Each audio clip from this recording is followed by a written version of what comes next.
Hello, good morning, good afternoon, and good evening. On behalf of PioPetro, Arab Oil and Gas Academy, SPE Egypt section, and Millet Hub, I'd like to welcome you all in our second session in the summer internship program. My name is Mayar Tare, a senior gas and petrochemicals engineering student, SPE Egypt Young Professionals member, and I'll be your moderator for today. So, before we start, please keep the chat box professional and ethical, and don't forget to drop your questions in the Q&A section below. So, without further ado, let's give a warm welcome to Dr. Ahmed Ibrahim, who will give us a session on leveraging drilling data with machine learning for reservoir characterization. Dr. Ahmed Ibrahim is an assistant professor at the Department of Petroleum Engineering, King Fahd University since January 2021. He has more than 10 years of diversified international experience, including working for Apache's North America Unconventional Resources region as a senior reservoir engineer. He earned his PhD in December 2017 from Texas A&M University. His research interests include reservoir modeling and simulation for conventional and unconventional reservoirs, CO2 sequestration, and applications of artificial intelligence in reservoir engineering.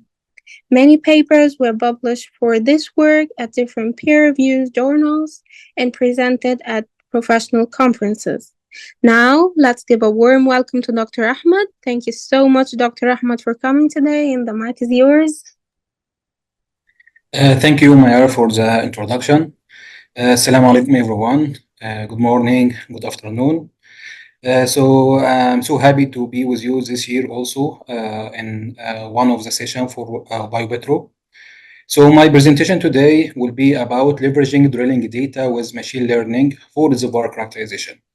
As you can see from the title, it is combination of drilling data, machine learning, and using it on the reservoir characterization. So based on this, my agenda will be in three different parts. The first one is basically about reservoir characterization. I will describe what do we mean by reservoir characterization. Part of the reservoir characterization is collecting the data. So what is the data that we typically need, and what is the source of this data? And before we end the reservoir characterization part, I will talk about why specifically in this presentation I'm talking about the drilling data. In the second part of my presentation, I'll be talking about the machine learning. I'll give a very short introduction about the machine learning, the different machine learning, the structure, the data analysis that we use, the model development procedures for any machine learning techniques. And I will end with application for the of the machine learning in order to use the drilling data to predict some of the properties or to help characterizing our reservoir. And in this one here, I will show you a couple of case studies for using the drilling data to predict formation tops or formation lithology, geomechanical properties, and the petrophysical properties of the formation.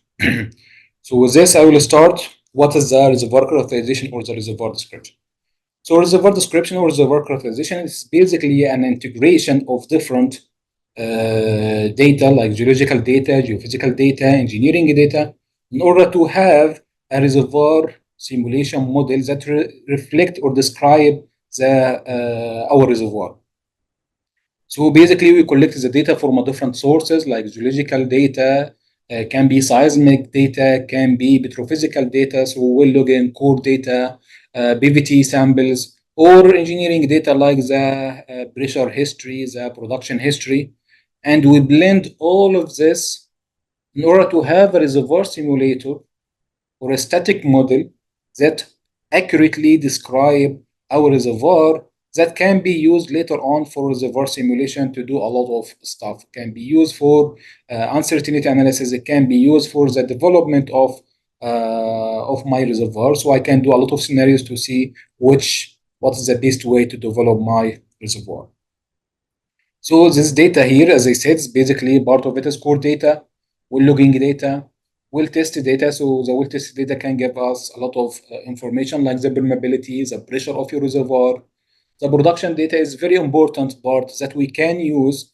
We will use it in order to tweak or to validate our model by doing the history match.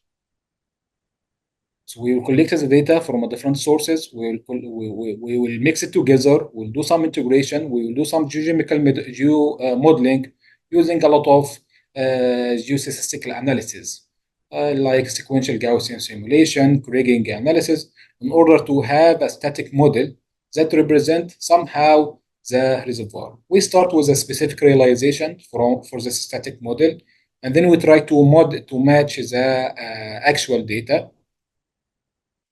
We tweak the reservoir parameter. We can change some of the realization of the geostatistical analysis in order to have the accurate static model that represents the reservoir. And once we have it, we can use it later on for the development plan. We can use it for uncertainty analysis. We can use it for any development scenarios that we want. So the data source for as you can see here, we are looking for a lot of properties like permeability, porosity, saturation, pressure, phases, lithology, relative permeability, capillary pressure. So the source of this data is basically coming from BVT analysis, can come from core data, can be from tracer survey, can be from well logging data, seismic survey, well test analysis, and production history. This data will not be just before the production, but also it will be during the production period. As I said, we will collect the data, we will have an initial model, and then in order to validate this model, we will use the history data or the production history, the injection history, in order to match our model and tweak the properties in order to have an accurate reservoir simulator that actually accurately reflects the reality.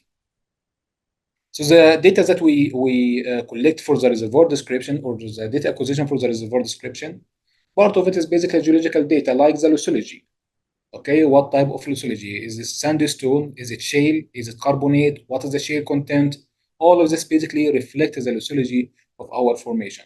And in order to get this one here, in order to get this details, the most probable one is basically the core sample or the drilling cutting. Okay, typically the core sample, so we have our reservoir, something like this, and then we drill a well here, and from this well here, we take a cores at a specific depth. We take this cores, we do some lab analysis like XRD, SEM, in order to define the lithology of our formation.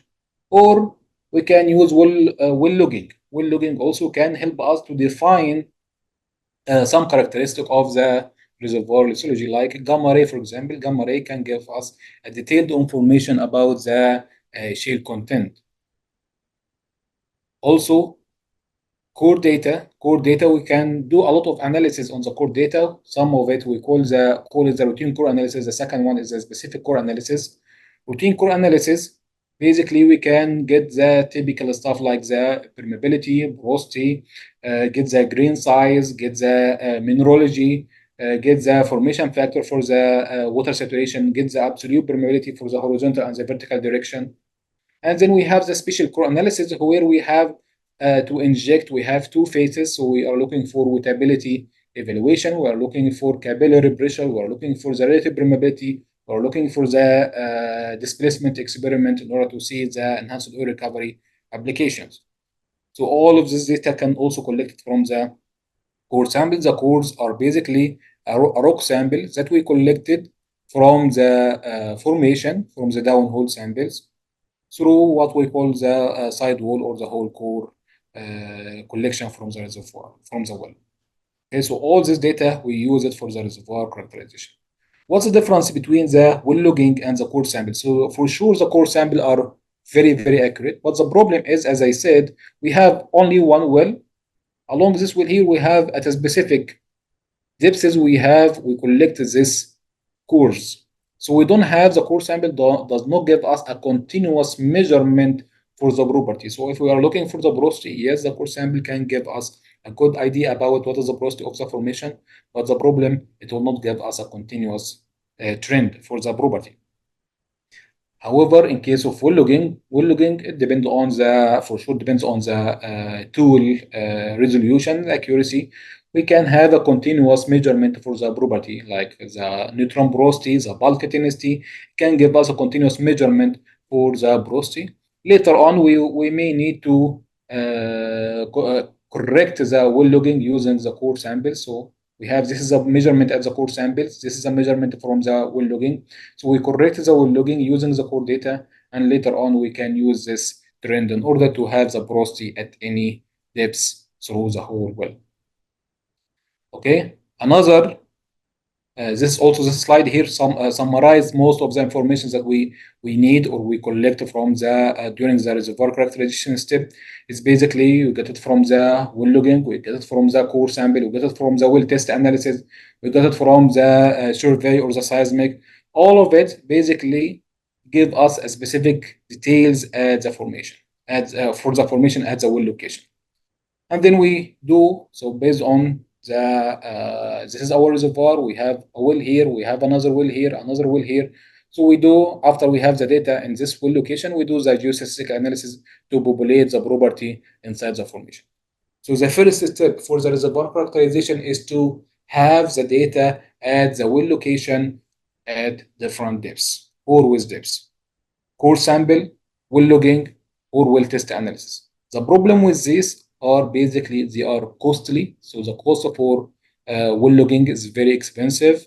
Uh, Coring also is very expensive in addition to time, because you need to have time in order to go through the well bore and cut your cores. So this is the main problem with this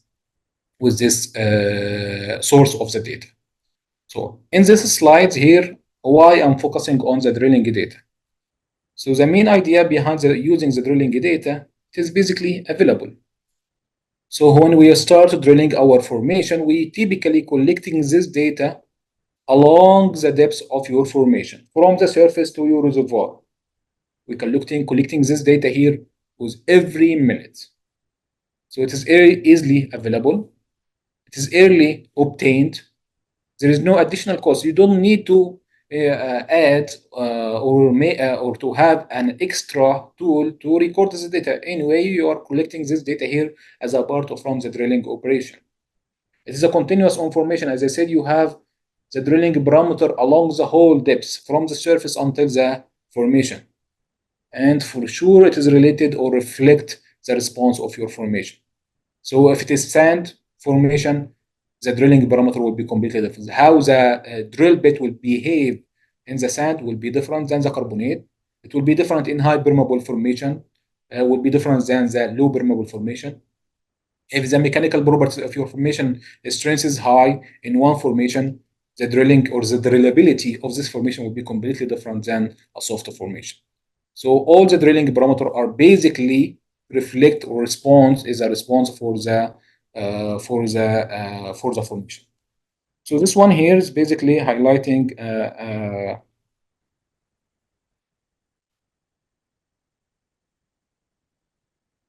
present 1 second.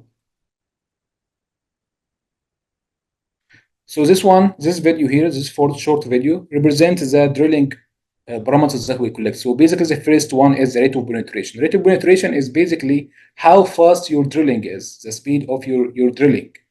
Okay, so this is basically we collected with time. We know how much our drill bit is going through through the formation. So this is the first parameter, which is the drilling rate of penetration. It is the speed at which the drill bit drill into the formation, typically measured in feet per hour or meter per hour, depending on the unit.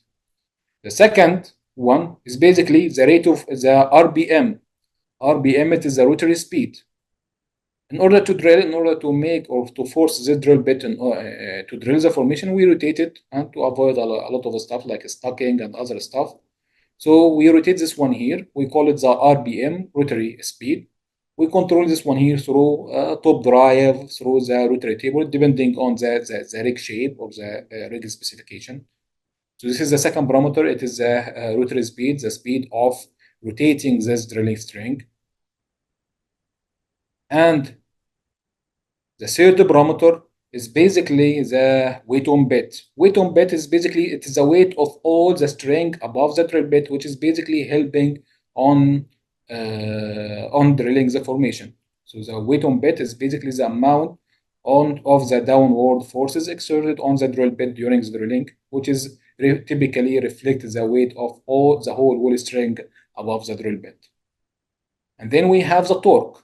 The pipe torque, it is the rotational force in order to rotate this one here at a specific speed. We have a specific torque that is applied on the drill bit in order to drill the drill bit, which is basically our torque. And then we have another two parameter which somehow related to the circulation system, which is our drilling mud. The first one is basically it is the injection rate of the mud. So this is basically you have a pump, you circulate your drilling mud in this one here. So this also reflects how you clean your formation, and this is also part a function of the formation. So the flow rate is basically the flow rate of the drilling fluid being pumped into the well bore. And the last one is the pressure of pumping it. So the standby pressure, it is the pressure at the drilling fluid inside the standby, which will also reflect what is the pressure inside your formation. Okay, so if you have a cake, for example, or if you have a loss of circulation, you will have a response on this pressure. You see there is a huge change on this pressure. Okay, so this is basically the typical parameter that you measure or you monitor during the drilling operation, and all of these drilling parameters are basically responsible for the formation properties. So if your formation is loose sand, okay, it's not consolidated, you will see that your rate of penetration will be really high. You don't need a lot of weight on bit in order to drill it. The torque to rotate the system will not be high. You basically will be easily to drill the formation, and so on. If your formation is hard formation, okay, so this means durability of it is really hard. So you'll see that you need a heavy weight in order to drill it. The torque will be high, and the rate of penetration will be much low. So the drilling parameter, yes, give a response for the formation properties, and these parameters are always monitored on the rig every minute or every second during the drilling operation.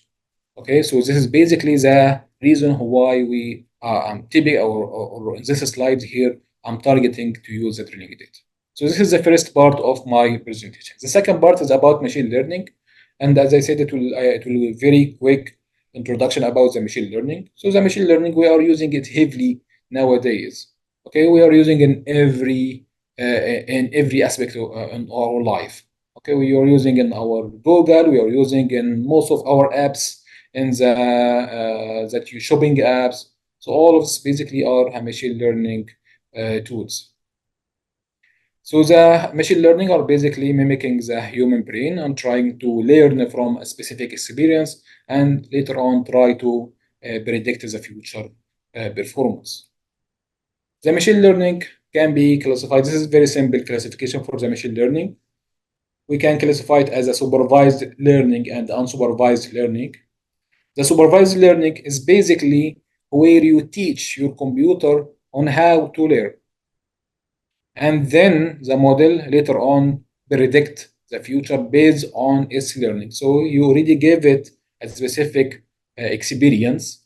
And from this experience, the model or the machine learning algorithm start to predict the future or to predict the unknown. And we have a second type of the machine learning, is unsupervised machine learning, which is basically it learns by itself, like clustering. Okay, you give the machine learning a bunch of data, and then you allow it to cluster it to make it into a specific classes or a specific cluster based on the properties of the data. The supervised learning, as I said, basically you give details to the model and ask it to learn from this data, and then you use it. We have two type of the supervised machine learning so far. The first one is the regression problem. Regression problem is basically where your output is a continuous value. Continuous value is basically, I mean here, it is vary between minimum and maximum. And for example, I can use the machine learning to predict the porosity as a function of grain density. Like I can use the bulk density, I can use whatever shale volume to predict the porosity. So our output here is basically the porosity. The porosity can be any value between a specific minimum and a specific maximum. Yani for example, I can say the porosity is vary between 0.1 and zero point 0.3. So this is a continuous property. The porosity can give us any value between 0.1 and 0.3, 0.11, 0.15, 0.25, and so on. So this one here, we call it a regression problem. Okay, so it's very similar to any of the regression problems, or a non-linear regression or a linear regression, which is basically you have a set of data, you make a regression in order to have a model that can give you phi as a function of V shale and rho bulk. Here, when we evaluate such a regression model, we are not looking for 100% accurate. No, we are looking for a close answer. So, for example, if the actual porosity is 0.3 and I predict it to be 0.305 or 0.29, this is still accurate behavior or accurate value. Okay. However, in case of classification problem, the output, we call it a discrete values. Discrete values, it is right or wrong, left or right, black or white. Okay, so this is the classification problem. It predicts the classes. For example, what is the formation lithology? Is our formation is a sandstone or limestone? Okay, so there is no here sandstone and half. So there is no continuous. It's basically a discrete values. It is either sandstone or limestone. So when we evaluate this one here, it is either correct or wrong. Okay, so just to keep in, it's very important, keep in your mind, regression problem, you are trying to predict a continuous value. However, in the classification problem, you are trying to predict a discrete values. Continuous, so this is basically your output. Your continuous value can be between minimum and maximum. The discrete value can be specific classes, can be class number 0, class number 1, class number 2. So you can have as many classes as you want in your problem. In both regression problem or classification problem, you can feed it the input parameter for it. Can be discrete values, can be continuous value, it can be whatever you like. So there is the input for your machine learning in both cases, can be continuous, can be discrete. It depends on the problem. And both, as I said, are basically supervised learning, where you feed the model a set of data first with an actual output that it learns from it. And after it learns from it, you can use it to predict the property in unknown locations or in unsampled locations. There is a lot of, this is just an example of the machine learning tools that we have. It is just an example: ANN, function network, support vector machine, random forest, generative models, k-means, clustering, LSTM, CNN, RNN. All of this basically are different machine learnings that can be used. And there is some problems, some machine learning that you can use it. It depends on the problem. Like if you are using for regression, you can use NN, FN, SVM, AMPHIS, gradient Boston regressor, and so on. If you are using a classification problem, you may need to use a random forest classifier or the decision tree. If you are using clustering, you may need to use the k-mean. If your problem is time series, you may need to use the LSTM or the CNN. If you are using for feature detection, you may need to use a convolution neural network. So this is just an example of the machine learning tools that you may see it.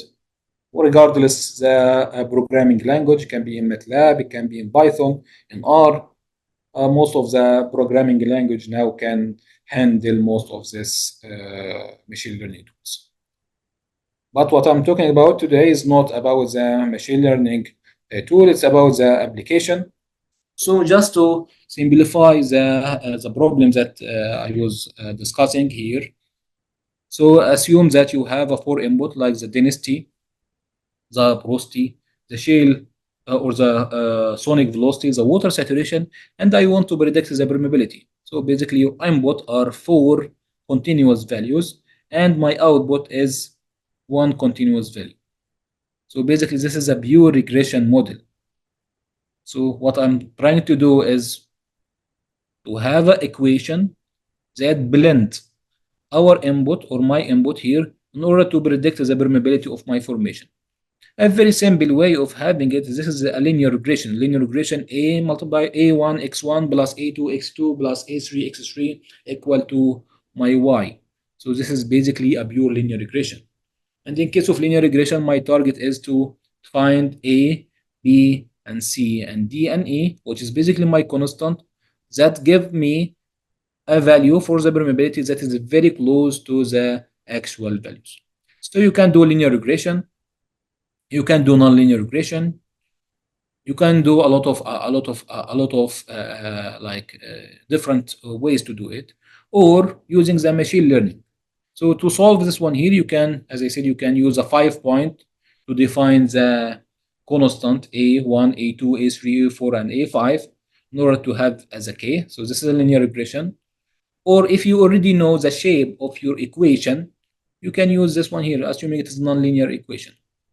The problem is typically you don't have an equation or a shape for the equation between the, like for example, how do you know that the permeability is related to the water saturation to the power of a specific number, or it is related to the V shale to the power of half?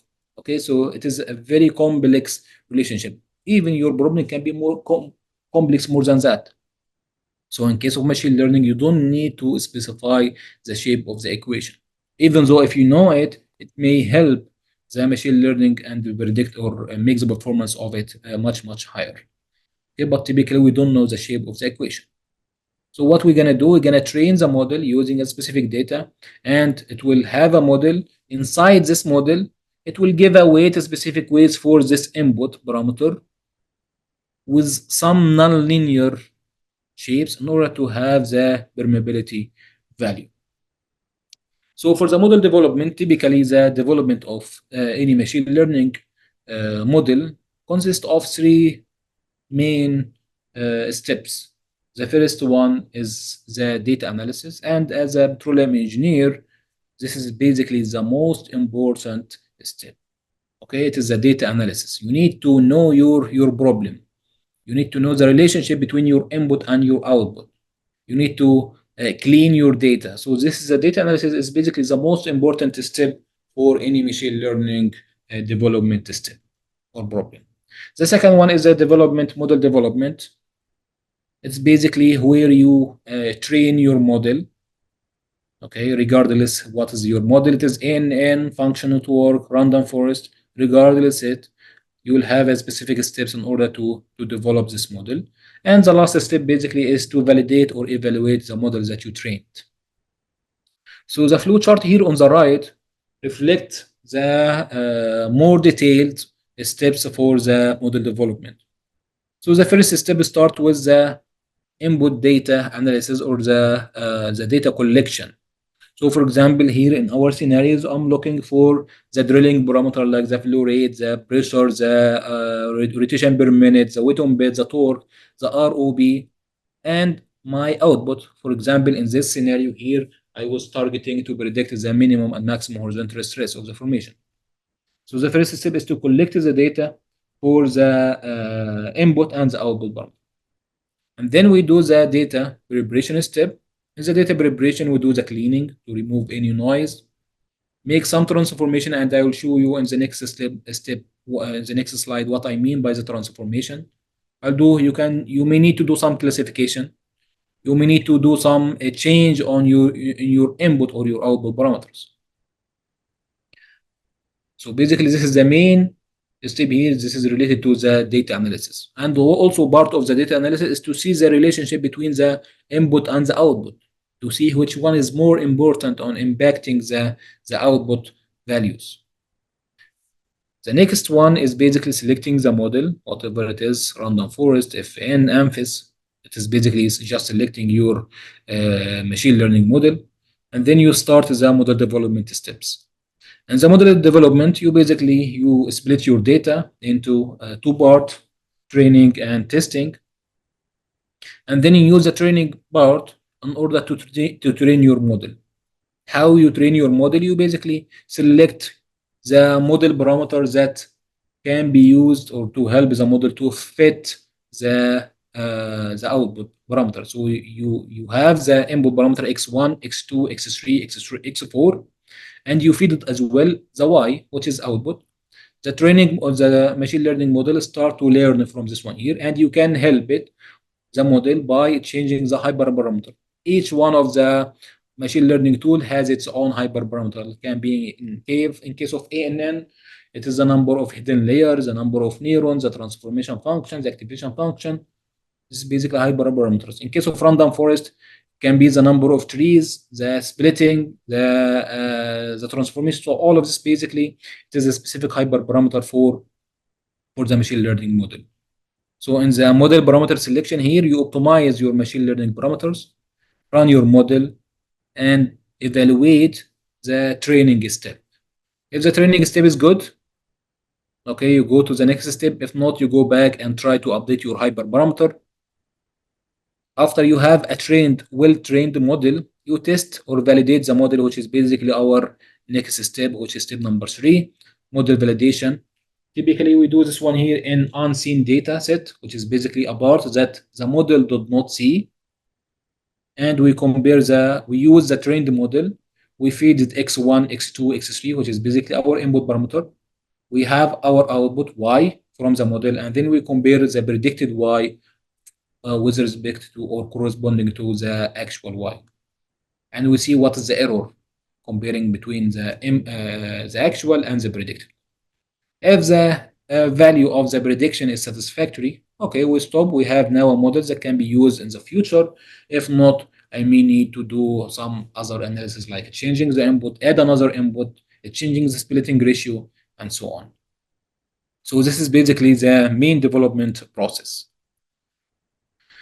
So the statistical parameter or the statistical analysis, this is basically it's 101 statistical analysis, like to define what is the mean, median, minimum, range, variance, the standard deviation, the squeeze coefficient, the shape of the distribution. Is it normal distribution? Is it log normal distribution? This definition of the univariate analysis for each one of the input and the output will help you to understand your problem. Try to make sure that your data not biased toward a specific end. And for example, if your output parameter somehow follow a distribution like this, so most of data is somehow at the upper end. So it's typically when the model is trying to learn from this data, it will focus to minimize the error in this direction here. So you will have very accurate results here. However, your error in this side will be low. So typically you'll need to do some transformation in such shape of the data. You need to transform this one here to balance between the whole distribution and so on. Also, you may need to do the feature scaling. So based on the univariate analysis, like the range or what is the maximum, what is the minimum, you may need to do scaling for your input parameters. So for example, this is just a very simple example here. Porosity, permeability, porosity, resistivity, gamma ray, and I want to predict the permeability out of these 3 input parameters. If you look here to the porosity, you are talking about 0.02 up to 0.2. So it's the fraction range. Resistivity, you are talking about 1,000. Gamma ray, it is between 100 and 300. So if you try to predict this one is the permeability from this parameter here, you will give more weight for the porosity, because any small change on the porosity will lead to a bigger change on the permeability. So typically, you need to make a feature scaling. You need to scale all your input parameter in order to have it in the same level. So the machine learning, this is very simple, very nice analogy here. The machine learning is like mixing fruit juice. So if you have an apple and strawberry, for example, regardless of the size, and you decide to use 2 strawberry and 2 apples, you will end up with a juice. Most of it is basically an apple. It's because of the size. So what is important to do first is to do scaling, to have all your input in the same size or in the same scale. So to have an impact regardless the scale or regardless the size of it. So in order to avoid the superiority and avoid and make sure that the machine learning will converge much faster. There is different ways of scaling. There is normalization scale, there is standardization scale. So the normalization, you have it x minus x minimum divided by the range, and your probability will vary between 0 and 1. The standardization, it is x minus the mean divided by standard deviation. So it will move all your data into a specific distribution with a mean of 0 and the standard deviation of 1. So you will see that all your probabilities now are within a specific scale or range. So this is, for example, this is your data here. This is the data that I just highlighted, the porosity, permeability, and gamma ray, and I'm trying to predict the permeability. So this is the original data. You can see this one here. You are talking about very huge range, very small of a fraction. This is in 10 level, and your permeability is between 0 and 50. When you do normalization, all your probability are vary between 0 and 1, but your mean is different. The mean is different here for the different values.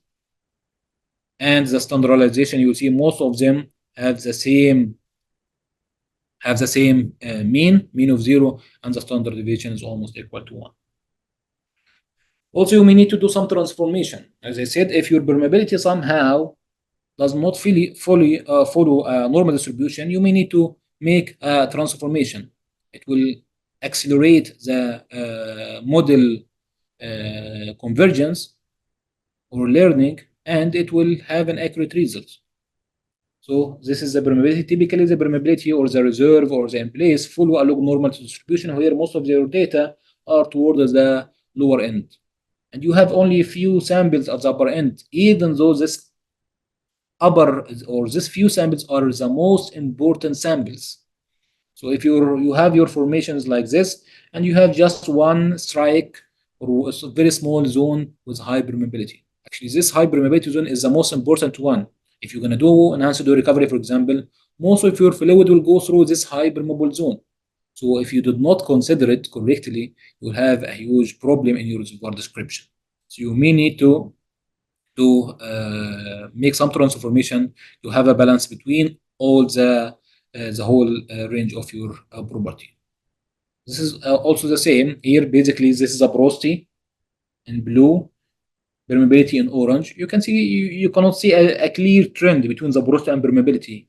However, when you do a transformation between the porosity and the permeability, you can see perfect trend or alignment between the porosity and the permeability. One, just by doing or converting the permeability from K into log permeability, or you have it in a semi-log plot.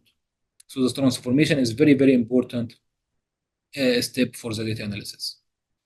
And the last step from the model development is the model evaluation. You evaluate your model, comparing the actual versus the predicted one in a cross plot, and see if it's aligned with the 45 line degree, or in a trend plot where you plot the actual and the predicted over each other and see if they are aligned or not. And you can make a quantification for it by calculating the residual, which is basically the actual minus the prediction, and see this is your residual value, and have a distribution for your residual. The accurate model is basically will give you a residual with a mean of 0 and very small standard deviation. So a mean of 0, that means most of your samples give you very small error around 0, and very small standard deviation. That means you don't have a huge error, don't have a big error in this in a negative side or a positive side. You can quantify the error also using some other function like the mean absolute error or the mean square error. Mean absolute error is basically the absolute difference between the actual and the predicted divided by n. The mean square error is basically the actual probability minus the predicted probability to the power of 2, all divided by n. So both will give you an idea about the accuracy of your model. Which one you can use, it depends on the problem. It depends on the problem. So if you basically are using the machine learning to predict the porosity, you're talking about 0.1 up to 0.3. If you use this one here, okay, if you use this one here, 0.1, and your actual or your predicted one is 0.15, so it is to the power of 2. So you are basically minimizing it much. Okay, so this one here typically will not work in the fraction variables. However, if you have, or if you are talking about absolute like permeability of 1,000, and then you predicted your permeability to be 1000 minus let's say the predicted one is 990. That means your absolute error it's 10. It's somehow still acceptable. Okay, so you can typically use the mean square error in case of high values, or use the mean absolute error in case of fractions. But there is no rule. You may need to try each one, and it depends on your problem. Also, you may need to see how your fitting look like. Is it underfitting? Do you have an underfitting problem, or you have an overfitting problem? Overfitting problem is basically when your model, which is the black one here, actually memorized the whole data. Your data set is very simple. Your features are very simple, straightforward with the output, or a very small number of data set. As a result, your model is very complex. It was able to actually memorize the whole data set without having the general trend for your data. So for example, if you give it a next one, which is somewhere here, it's not able to predict it. However, the best fit is basically when you have a model that predicts the trend rather than having or memorizing the data set. The one here in the left, it is underfitting. It was not able to predict any of the data set. Okay, so you will see here the training and the validation error here will be high. In the overfitting, you will see that the training error is really good. It's very small. However, the validation error is really high. So this is part of the model development. So I will end up with the machine learning applications for a couple of the problems here. The first one is prediction of formation tops or lithology from the drilling parameters. So again, I have the drilling parameters like rate of penetration, the flow rate, the rate of RPM, the pressure, the torque, and the weight on bed, and as well I have the lithology, okay, from core samples or from drill cutting. I know that this is a sandstone or anhydrite or carbonate or whatever is the formation is here. So this is I have already the actual output, and I have the input from the drilling parameter. As I highlighted before, typically the drilling parameter reflect the output.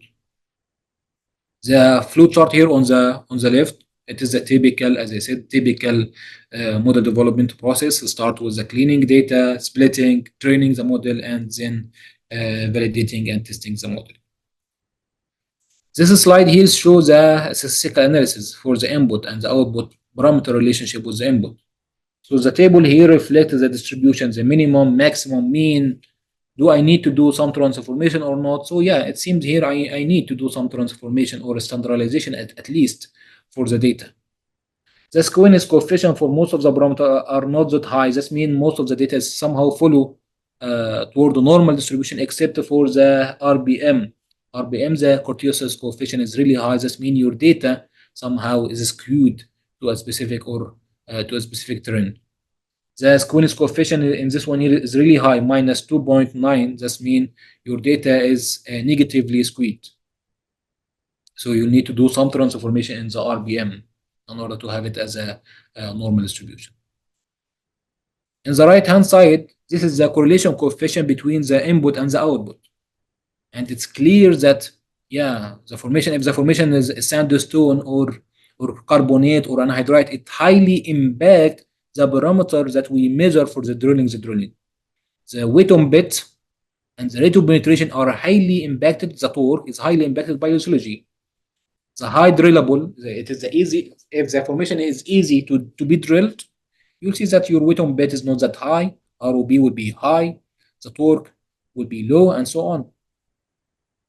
However, the other way around of your formation is different. So the lithology is highly impact your drilling parameter. That means, yeah, we can use the drilling parameter to predict your lithology. This is the output here. Between the one on the right-hand side, the actual versus the predicting using the random forest classifier, the model was able to predict most of the data accurately, especially in the sandstone, with some error in the hydrate here, I think, and in the carbonate formation, you are missing a couple of layers here. And in case of classification, also we have another way of evaluating the model. This is a confusion matrix. We call it confusion matrix. Again, as I said, this is a classification problem. Classification problem, it is sandstone or anhydrite or carbonate shale and so on. It is nothing in between. The matrix here, we call it the confusion matrix. This basically, it is the predicted label versus the true label for each one of the classes. All of this basically is my classes here. It can be sandstone, anhydrite, carbonate, or shale. So for example, in sandstone, I have actual value of sandstone are 424. The model was able to predict a 422 point accurately as a sandstone. However, it missed the other two samples of the sandstone. It predicted as anhydrite. Still, the accuracy here is really high.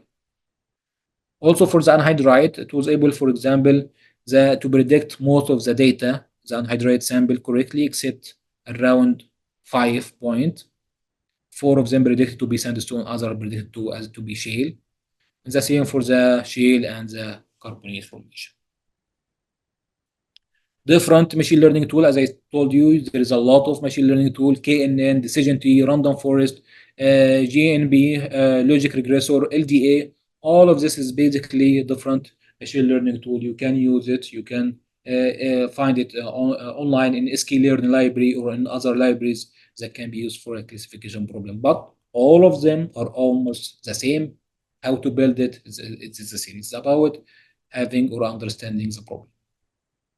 The second problem that I have here is predicting the petrophysical parameter, mainly the permeability or the porosity from the drilling parameter, from the drilling data. Again, I have the drilling parameters and I have the porosity and the permeability that is actually collected from core samples. This chart here, it is a heating map. It shows a correlation coefficient, or it somehow reflects the linear relationship between the input with each other and between the input and the output. You can see that the rate of penetration, it also depends on the porosity impacts the rate of penetration. It impacts the weight on bit. It impacts the torque. Okay, so the higher porosity, you'll see that a less weight on bit is needed. So your formation is not compacted. Does not compact. Your porosity is high, so you don't need a lot of weight on bit in order to drill it. You'll see that your torque in order to rotate your drill bit is not that you don't need a lot of torque in order to rotate your drill bit. Your rate of penetration in uncompacted formation would be really high. For the permeability, somehow it is related to the porosity, and you can see it is here from the correlation coefficient between the porosity and the permeability. It's already there is a good relationship between the porosity and permeability. So yeah, the porosity and permeability properties are highly depends on the or the drilling properties highly depends on the formation permeability and porosity. This chart here in the bottom, it shows the correlation coefficient between the input and the permeability and with log permeability. If you look to this one here closely, the relationship or the linear relationship between the input parameter with the permeability itself is very low.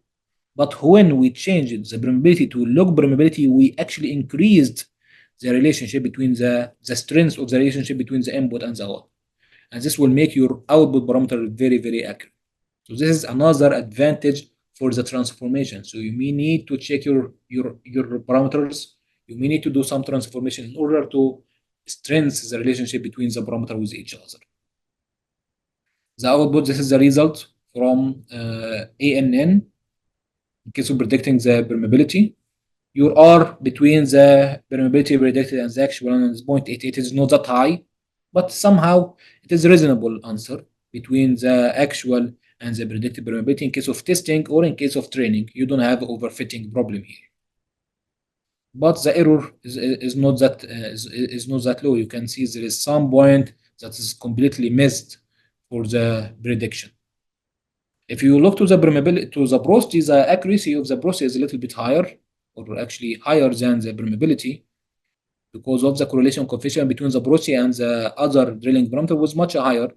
So you can see that you predicted in training was R of 0.93, R in case of testing is 0.91. And because you understand the problem that the porosity and the permeability are highly related to each other, if you feed the predicted porosity from the machine learning and you feed it, in addition to the drilling parameter, you feed it to the permeability model, the permeability model accuracy increase. So in this one here, in this model, the porosity was predicted as an intermediate step first, and then the porosity was added with the drilling parameter in order to predict the permeability. And look, the permeability prediction was really high compared to the initial step. Okay, so as I said, the using the machine learning is not about using like a just a tool. No, the application itself is very important. Understanding the problem is really important. And this is another way of visualizing or evaluating your model, the trend.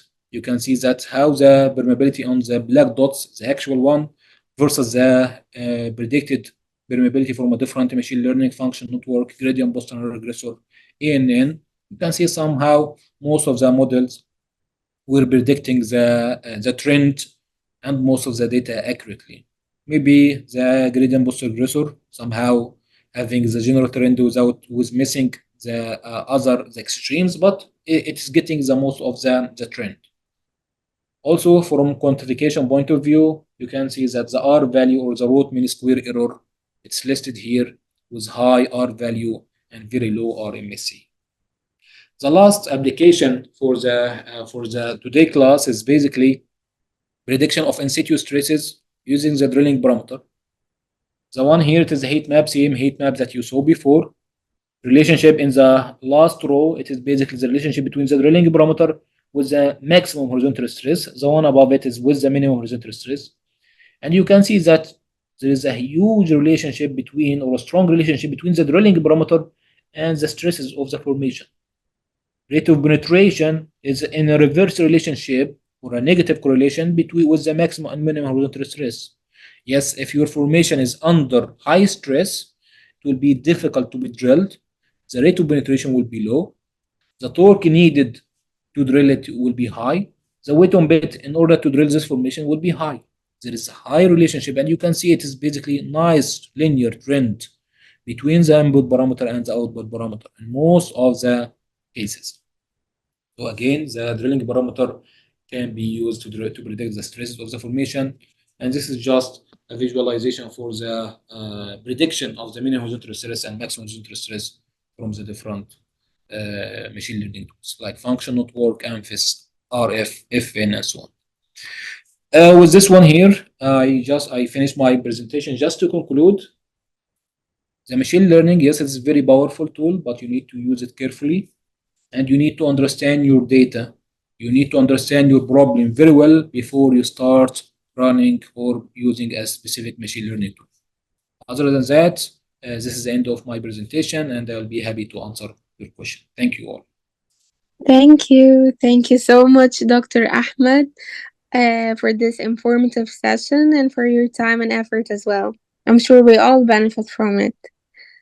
So now for a quick Q&A session.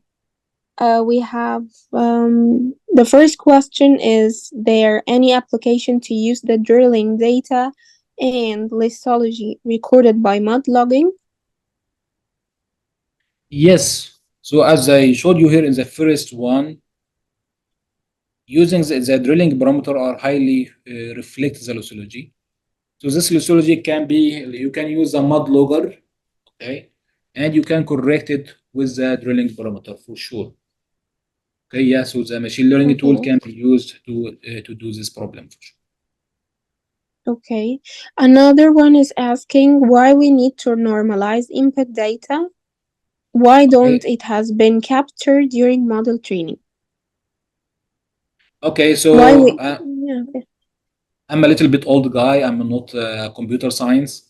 So typically, I love to understand my data. Do not feed all of it to the machine learning model, and the model try to do it by itself. You're absolutely right. There is some machine learning tools that will not impacted by the scale of your data. Random forest, for example, will not be impacted by the scale of your property. It is just a logic one.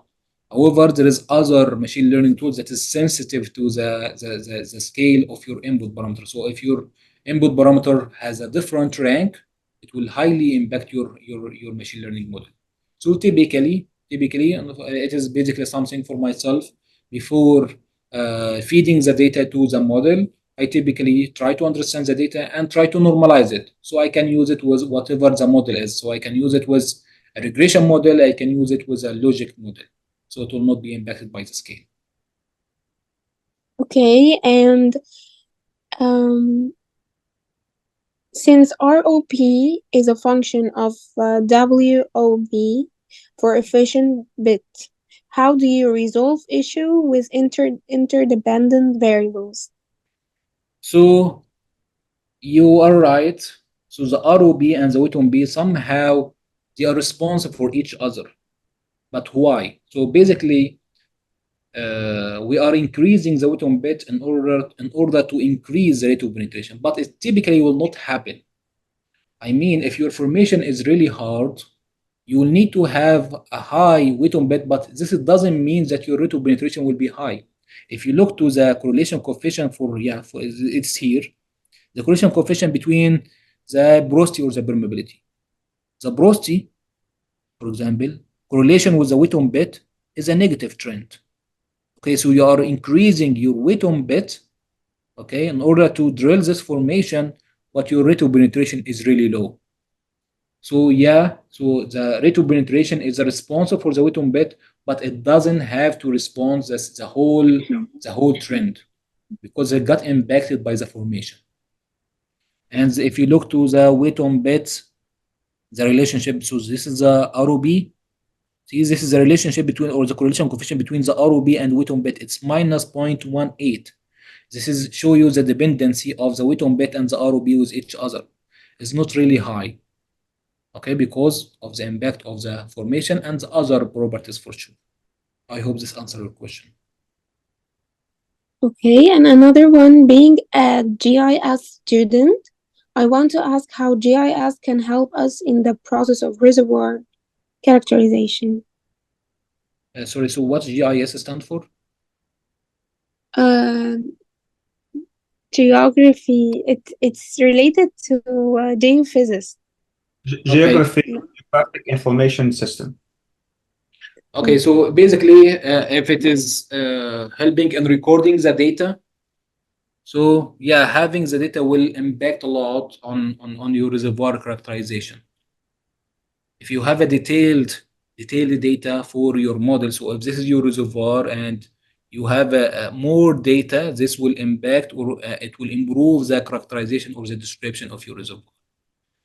I may not able to capture your question, but this is it's about the data collection. If your system, if you can somehow have a system that accurately detect or measure or monitor your parameters, this can be used or can be used to feed different machine learning tools to have an accurate reservoir model. Okay. And when do we decide the best standardization to apply, especially when dealing with sonic log prediction? So which one for the standardization? Typically, I do both. I do the maximum, the mean standardization method, or I do the normalization method, and then see which one gave me the best performance. Okay, this is typically what I do, and as I said, it depends on the property. Sometimes one is work fine, sometimes the other work fine. So this is what I typically do. I try to do the normalization, maximum minimum normalization. I do the standardization using the mean and standard deviation and see which one will give me the best model performance. Thank you so much, Dr. Ahmed. We really enjoyed this session. It was so informative for all of Uh, us. Thank you. thank you, Mayar. Thank you all for attending today's presentation, and I will be looking, inshallah, for future sessions, inshallah, to be presented to you. Thank you all. Inshallah. Thank you. Okay, now highlighting that this session is recorded and will be uploaded soon on PioPetro YouTube channel, so make sure to subscribe in our channel. Thank you all for attending today. Waiting for all of you tomorrow, and bye.